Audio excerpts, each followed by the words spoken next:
प्यारे बच्चों, नमस्कार। एजुकेशन स्कूल परिवार में आपका स्वागत है। हम मैथ के प्रैक्टिस सेट कर रहे थे। 2 सेट हम पहले कर चुके हैं, तीसरा सेट है ये question UP police, Bihar police, Haryana police, railway police, Agniveer या आप कोई अन्य प्रतियोगिता परीक्षा की तैयारी कर रहे हैं, सभी के लिए महत्वपूर्ण होने वाले हैं। क्वेश्चन नंबर 1 देखो। समलंब चतुर्भुज में सम्मुख समानांतर भुजाओं की लंबाई क्रमशः 12 सेंटीमीटर और 8 सेंटीमीटर है और उनके बीच की सबसे छोटी दूरी 16 सेंटीमीटर है। समलंब चतुर्भुज का क्षेत्रफल ज्ञात करें। समलंब चतुर्भुज यानी ट्रेपिज्म, भाई इस तरह की आकृति होती है इसकी।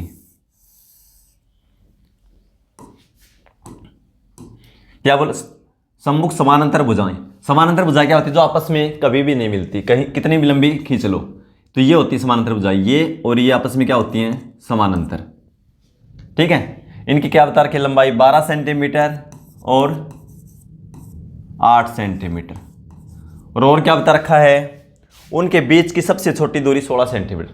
सबसे छोटी मतलब ऊंचाई, भाई सीधी रेखा होगी वो सबसे छोटी होगी। ठीक है। ये कितनी है? 16 सेंटीमीटर। पूछा क्या गया है? समचतुर्भुज का क्षेत्रफल। क्षेत्रफल क्या होता है भाई?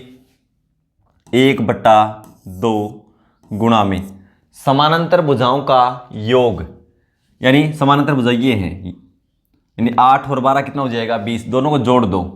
1/2 गुणा में समानांतर भुजाओं का योग, तो 12 और 8 20, और गुणा में ऊंचाई। ऊंचाई क्या है?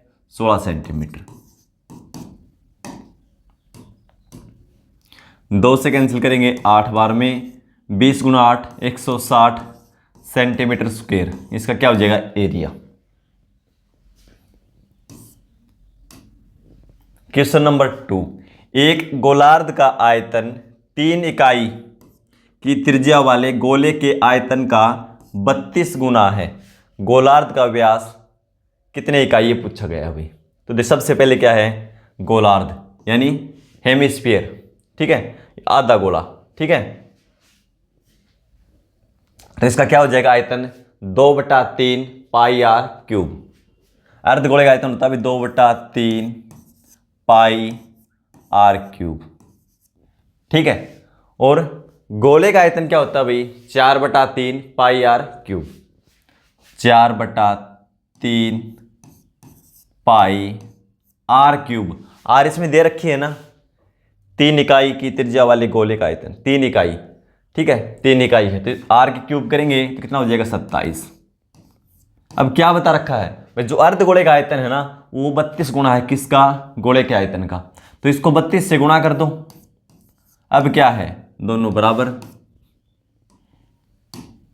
अब देखो 3 से 3 कैंसिल हो जाएगा, पाई से पाई कैंसिल हो जाएगी, 2 से 2 बार में इधर क्या बच गया? Are cube.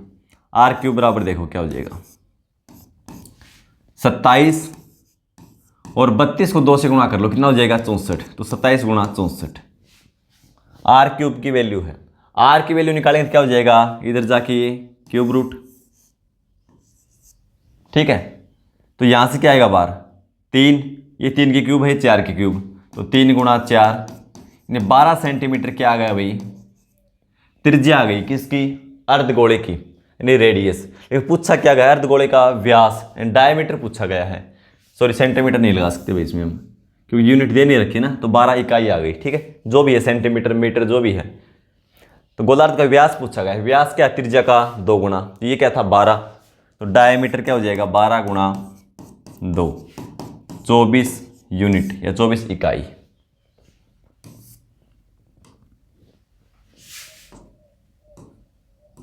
Question number 3। 1845 में कौन सी सबसे छोटी संख्या को जोड़ा जाना चाहिए ताकि यह 3, 4, 5 और 6 से विभाज्य हो जाए? तो क्या करेंगे? सबसे पहले 3, 4, 5 और 6 का एलसीएम निकाल देंगे। 3, 4, 5 और 6 का एलसीएम कितना हो जाएगा भाई? देखो छोटी संख्या है बिल्कुल। 3 और 4 का एलसीएम 12, 12 गुणा 5 60, 60 में क्या है? 6 भी आ गया। ठीक है, तो एलसीएम कितना हो जाएगा? 60। ये तो वो सबसे छोटी संख्या है जो इन चारों से पूर्णतः विभाजित होगी। लेकिन पूछा क्या गया है 1845 में कौन सी सबसे छोटी संख्या को जोड़ा जाना चाहिए। तो क्या करेंगे 1845 को इसके एलसीएम से भाग दे देंगे 60 से। 3 बार में 180, बचेगा 4, नीचे 5 आ जाएगा। अब भाग नहीं जाएगा तो कम से कम एक बार में जाना चाहिए, ठीक है 60। लेकिन इसमें से क्या घटता नहीं, ये छोटी संख्या है, कितनी कम है ये इससे 15, यानी 15 और ज़्यादा होती है तो ये भाग चला जाता। तो इसमें क्या जोड़ा जाना चाहिए 1845 में 15 हमें जोड़ा जाना चाहिए। 15 जोड़ देंगे तो इन चारों से पूर्णतः ये विभाजित हो जाएगी, ठीक है।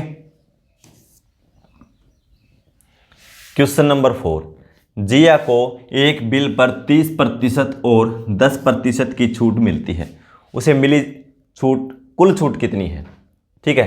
तो इसकी क्रमिक छूट दे रखी है ये, तो सक्सेसिव डिस्काउंट का फॉर्मूला लगा देंगे, ठीक है। तो क्या हो जाएगा, छूट को माइनस में लिखते हैं, -30 -10, और ये चिन्ह इन दोनों के गुणनफल पर निर्भर करता है। दोनों माइनस माइनस ये हो जाएगा +30 × 10 बटा में 100। तो देखो 2 जीरो से 2 जीरो हटा दो, ये 30 और 10 40, यानी माइनस का 40 प्लस का ये 3, 40 में से 3 घटा देंगे 37, -37 यहाँ प्रतिशत लगा दो। माइनस क्या दर्शाता है, माइनस कमी को या हानि को, डिस्काउंट को यानी छूट को दर्शाता है, ठीक है। और प्लस में आए तो प्लस वृद्धि को, लाभ को, ठीक है, उसको दर्शाता है। तो 37% की कुल छूट मिली है उससे।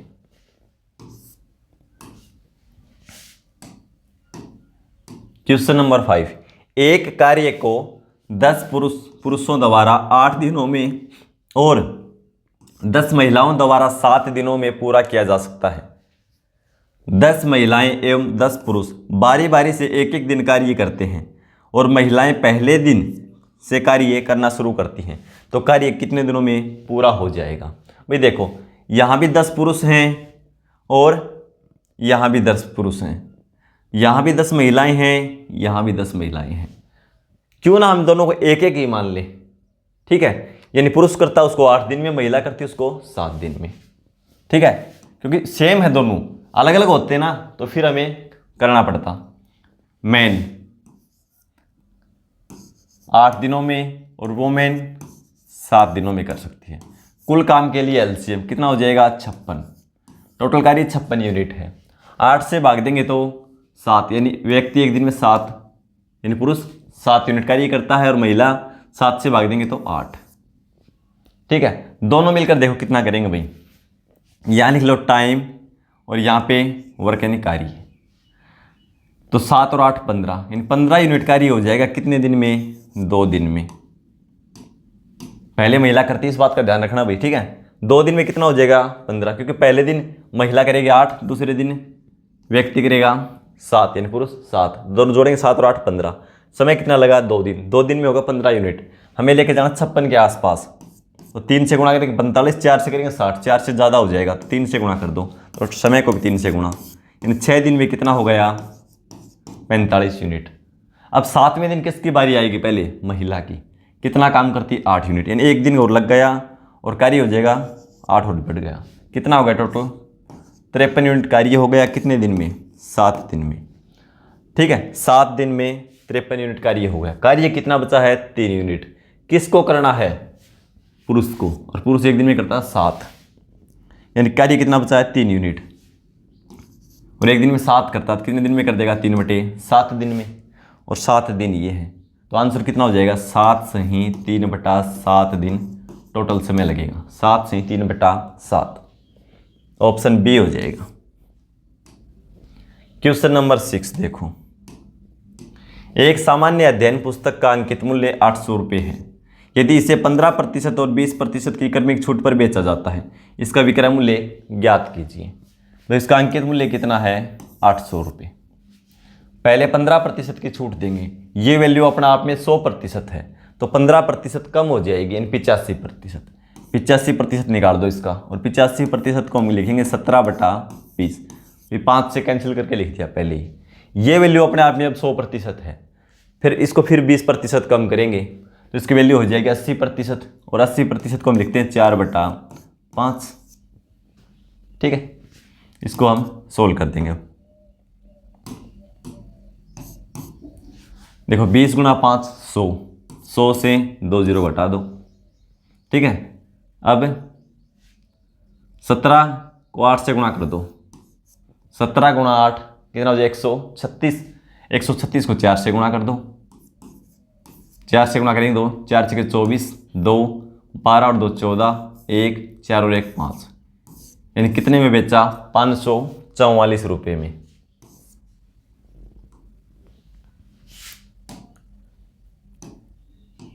क्वेश्चन नंबर 7, 8 संख्याओं का औसत 24 है। यदि इन संख्याओं में से एक संख्या को हटा दिया जाता है तो औसत 22 हो जाता है। हटाई गई संख्या ज्ञात कीजिए। भाई 8 संख्याएं हैं, उनका औसत बता रखा है 24। एक संख्या को हटा दिया गया तो फिर क्या होता है, उनका औसत 22 हो जाता है। तो हटाई गई संख्या पूछा गया है। तो देखो भाई, एक संख्या के हटाने से औसत कम होता है, तो इसका मतलब क्या हुआ, वो संख्या औसत से कुछ न कुछ ज़्यादा है, कम तो हो नहीं सकती। जो पहले औसत था इससे कुछ न कुछ ज़्यादा है। ठीक है, तो कम से कम 24 तो वो थी, 24 हटाई गई संख्या निकाल रहे हैं, लेकिन वो इससे ज़्यादा थी। कितनी ज़्यादा, प्लस करो। 8 संख्याएं थी, एक संख्या को हमने हटा दिया, कितनी बच गई 7। और 7 पे क्या प्रभाव पड़ा है औसत पे, भाई पहले 24 था, अब कितना हो गया 22, 2 कम हो गया। सभी संख्याओं से 2 2 कम हो गया। 7 गुणा 2 14। ये भी कौन लेकर गया भाई, ये हटाई गई संख्या ही लेकर गई अपने साथ। तो 24 तो ये है, प्लस 14 ये, हटाई गई संख्या कितनी है 38। ठीक है। क्वेश्चन नंबर 8, एक हवाई जहाज एक निश्चित दूरी को 510 किलोमीटर प्रति घंटा की गति से 3 घंटे में तय करता है। उसी दूरी को 10 से 1/5 घंटे में तय करने के लिए उसे कितनी गति से उड़ना चाहिए। देखो भाई, हमारे पास उसकी स्पीड भी है, चाल भी है, समय भी है, तो दूरी निकाल सकते हैं। क्या हो जाएगा, चाल गुणा समय, उसके द्वारा तय की गई दूरी आ जाएगी, चाल गुणा में समय। हमें दूरी का पता चल गया। अब दूरी ये है, कितने समय में तय करना है, 10 से 1/5 घंटे में। 10 से 1/5 का मतलब 5 गुणा 10 करेंगे 50 और 1 51/5 घंटे, इसको लिख सकते हैं हम। ठीक है, 51/5 घंटे। तो ये तो है हमारे पास दूरी, ये है समय। नई चाल निकालनी, क्या करेंगे, दूरी बटा समय। तो दूरी ये है, समय यही 51/5 घंटे, 5 ऊपर चला जाएगा तो क्या आ जाएगी, चाल आ जाएगी। 51 से कैंसिल करेंगे 10 बार में, 5 गुणा 3 15, 15 गुणा 10 150 किलोमीटर प्रति घंटा की चाल से उसे उड़ना होगा। क्वेश्चन नंबर 9, यदि एक प्राकृत संख्या को 5, 6 और 7 से विभाजित करने पर प्रत्येक स्थिति में 4 शेषफल बचता है तो 3 अंकों की सबसे छोटी प्राकृत संख्या क्या होगी। भाई सबसे छोटी भी होनी चाहिए 3 अंकों की, और 5, 6 और 7 से भाग देते हैं तो प्रत्येक कंडीशन में 4 शेषफल भी बचना चाहिए। तो क्या करेंगे, सबसे पहले 5, 6, 7 का एलसीएम निकालेंगे। 5, 6, 7 का एलसीएम, इसमें कुछ कॉमन तो है नहीं। 5 गुणा 6 30, 30 गुणा 7 210, एलसीएम कितना हो गया 210। तो ये तो सबसे छोटी है 3 अंकों की संख्या, कौन सी, जो 5, 6, 7 से पूरी भाग जाएगी। लेकिन पूछा क्या है, प्रत्येक कंडीशन में 4 शेषफल बचना चाहिए। तो क्या करेंगे, 4 इसमें और ऐड कर देंगे, कितना हो जाएगा 214 वो संख्या होगी। ठीक है। क्वेश्चन नंबर 10 देखो भाई, यदि तेल का मूल्य 25% से बढ़ता है और अर्पित तेल पर किए गए खर्च को 10% से बढ़ाता है तो वह खरीदे गए तेल की मात्रा को कितने प्रतिशत कम करेगा। भाई देखो, उसका मूल्य 25% बढ़ता है, लेकिन जो व्यक्ति है अर्पित, वो क्या करता है, अपना खर्च 10% ही बढ़ाता है, तो उसे तेल की खपत में कितने प्रतिशत कमी करनी होगी, ये पूछा गया है। तो देखो, यहां लिखेंगे मूल्य, एक लिखो खपत और एक लिखो खर्च, 3 ही नाम आए इसमें। तो देखो कैसे सोल्व करते हैं इस क्वेश्चन को। मूल्य 25% बढ़ता है, 25% को जब भिन्न बनाते हैं तो क्या लिखते हैं हम, 1/4। यानी पहले मूल्य 4 था तो अब 1 बढ़ गया, कितना हो गया 5। यानी पहले मूल्य था 4, अब कितना हो गया 5। रेशियो कर दो इनका भाई, 4 से 5। खर्च के बारे में क्या बोल रखा है, 10% बढ़ता है। भाई ये मूल्य है, ये खपत, आपस में गुणा करते हैं तो खर्चित आएगा टोटल। मान लो किसी का मूल्य वस्तु का 4 रुपये प्रति किलोग्राम है, हम 5 किलो खरीद रहे हैं तो 4 गुणा 5 करेंगे, 20 खर्च हो गया। ऐसे तो निकालते हैं। तो देखो 10% क्या बढ़ता है, खर्च। यानी 100 से कितना हो गया 110। पहले खर्च 100 था तो अब कितना हो गया 110। ठीक है, यानी पहले 100 था अब 110। इसको कैंसिल मत करो, कैंसिल करने से कोई दिक्कत तो नहीं होगी, टाइम हमें ज़्यादा लगेगा, क्वेश्चन फिर भी सही होगा, आंसर हमारा सही निकलेगा। लेकिन इसको कैंसिल मत करो, ठीक है, इसको रेशियो करो, लेकिन कैंसिल मत करो इसको। ठीक है, अब देखो भाई कुल खर्च कितना हुआ, पहले 100 रुपये और मूल्य क्या था 4। तो 100 को मैं 4 से भाग दे दूं तो क्या आएगा, 100 को 4 से भाग दे 25। यानी खपत कितनी होती थी 25 यूनिट की। भाई 4 गुना 25 कितना हो गया 100। फिर अब देखो, अब क्या है, खर्च 110 रुपये है और वस्तु का मूल्य 5 है, तो कितनी वस्तु मिलेगी, 110 को 5 से भाग दे दो यानी 22। ये मैंने बता दिया था भाई, मूल्य गुणा में खपत, गुणा करेंगे तो क्या हो जाएगा कुल खर्च। ठीक है, अब देखो खपत पहले कितनी थी 25, अब कितनी हो रही है 22। कितनी कम हो गई 3, किस पे 25 पे। प्रतिशत के लिए गुणा में 100, 25 से 4 बार में 3 गुणा 4 12। यानी खपत को उसे 12% कम करना होगा।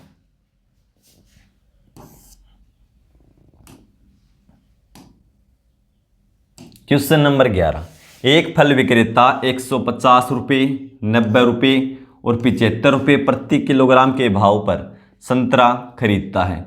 3 अलग अलग कीमतों पर खरीदे गए इन संतरों को क्रमशः 4:5:6 के अनुपात में मिलाया जाता है और 40% के लाभ पर बेचा जाता है। संतरे का प्रति किलोग्राम विक्रय मूल्य ज्ञात कीजिए।